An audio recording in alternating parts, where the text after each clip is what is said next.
Hallelujah, সকলকে জয়মাসী কি praise the Lord. আমি ঈশ্বরের দাস মিঠু নাজরা। আমি ঈশ্বরের বাণী প্রচার করে থাকি।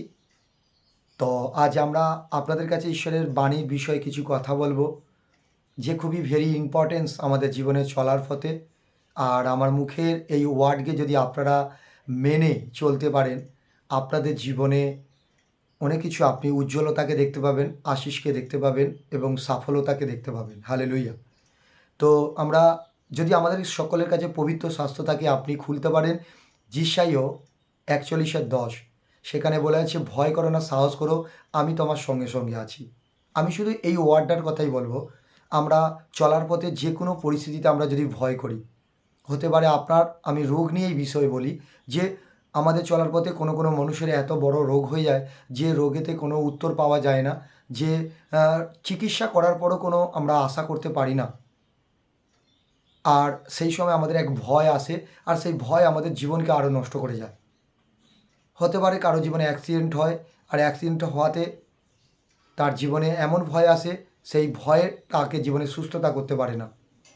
হতে পারে তার ম্যারেজ লাইফে স্বামী স্ত্রী বিবাহ ম্যারেজে তাদের অশান্তি শুরু হয়, আর অশান্তির সময় স্বামী স্ত্রী এক মন্দ কথা মুখ থেকে বলে ফেলে যে আমি মারা যাব, আমি সুসাইড করব, আমি তোমাকে জেলখানাতে আজকে আমি সমস্ত জেলখানা পর্যন্ত তোমাকে আমি টানতে টানতে নিয়ে যাবো। স্বামী স্ত্রী এগুলো মন্দ কথা বলে, আর একে অপরের প্রতি ভয় থাকার পর তাদের জীবনে আশীর্বাদ আসে না, শান্তি আসে না। প্রিয় খ্রিস্ট বিশ্বাসী, এরকম দুর্ঘটনা, এরকম সমস্যা, সমস্ত কিছু ভয় আমাদের জীবনে আসে, বহু কিছু ভয়। আপনাদের এরিয়ায় যদি বন্যা প্লাবন হয়, সেখানে আপনাদের ভয় থাকে। যে কোনো জিনিস আমরা দেখি, ভয় আমাদের জীবনকে কি করে, সেই ভয় আমাদের জীবনকে গ্রাস করে ফেলে, আমাদের জীবনে অন্ধকার নিয়ে আসে। ভয় আমাদের জীবনকে, আমাদের জীবনে উজ্জ্বলতা দেখতে দেয় না, সফলতা দেখতে দেয় না। ভয় আমাদের জীবনকে কি করে, নষ্ট করে দেয় আনন্দ জিনিসকে। ভয় আমাদের জীবনে শান্তিকে নষ্ট করে দেয়। কিন্তু আজ আমি বলবো আপনাদেরকে, যারা যিশুকে বিশ্বাস করেছেন তারা তো একদম ভয় করবেন না। প্রভু যিশু নাসরীয় আদি পুস্তক থেকে শুরু করে শেষ একদম প্রকাশিত বাক্য পর্যন্ত, শুরু থেকে বা শেষ পর্যন্ত বহু জায়গায় লেখা আছে যে তোমরা ভয় করো না, সাহস করো, আমি তোমার সাথে সাথে আছি। কোনো কোনো জায়গায় লিখে রেখেছে, আমি তোমাকে ভীরুতার আত্মা দিইনি, আমি তোমাকে বুদ্ধি এবং সাহসের আত্মা দিয়েছি। কোনো কোনো জায়গায় আছে, তুমি কেন ভয় করছো, আমি তোমার সেই স্থানে সহবর্তী আছি। কোনো কোনো জায়গায় লিখেছে, ভয় যত করবে শয়তানের অস্ত্র দ্বারা তুমি নষ্ট হতে থাকবে। কেন ভয় আমাদের জীবনে একটা শয়তানের অস্ত্র, যে অন্ধকারের আত্মা আমাদেরকে ভয় দেখায়, স্বপ্নের মধ্যে ভয় দেখায়, চলার পথে ভয় দেখায়। আর ভয় করলে আমাদের জীবনে কোনো জিনিসে আমরা সফলতা পাবো না। হতে পারে আমি কোনো বিজনেস করছি, আর আমার কাছে বিজনেস করতে করতে হঠাৎ করে বিজনেস আমাদের কমজোরি হয়ে গেছে, আর ওখানে আমাদের ভয় এসেছে যে আমি আর মনে হয় এই বিজনেসে সফলতা হতে পারবো না।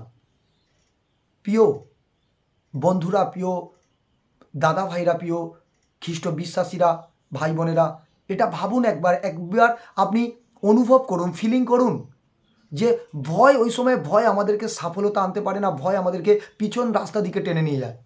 কিন্তু ওই সময় যদি জিজাসকে জানেন, ওই সময় যিশুর বচনকে পড়ুন, ওই সময় যিশার 41:10 বচনকে অনুসরণ করুন, যে প্রভু যিশু বলেছে ভয় করে না, সাহস করে, আমি তোমার সাথে সাথে আছি। ঈশ্বর যদি আমার সাথে থাকে, ঈশ্বর যদি আমার বল হয়, ঈশ্বর যদি আমাকে শক্তি দেয়, তাহলে আমি যে কোনো কাজে আমি আশিসকে দেখতে পাবো। হালেলুয়া। তাই ভয়, আপনি যে কোনো কারণে ভয়কে যদি আপনার দেহ থেকে দূর করাতে পারেন, দেখবেন তারপরে আপনার জীবনে উজ্জ্বলতা আসবে, তারপরে আপনার জীবনে আশীর্বাদ। যে জিনিস আপনি পাচ্ছিলেন না, সেই জিনিস পেতে চলেছেন। যেটার জন্য আপনি খোঁজ করছেন, সেই জিনিসটা খোঁজ করতে পাবেন। হালেলুয়া। তাই আপনারা দেহের মধ্যে ভয় রাখবেন না, সাহস করুন, সৎ হন, ইমানদার হন, প্রভুর পথে চলুন, সাহস করুন। ঈশ্বর যদি আমার সাপক্ষে বিপক্ষে কে আছে? কেউ নেই। ঈশ্বর চাইলে সব কিছু উদ্ধার করতে পারে। আপনারা ঈশ্বরের অনুসারে চলুন, ঈশ্বরের আশিসকে দেখতে পাবেন। হালেলুয়া। সকলকে জয় মসিহ কি। God bless you.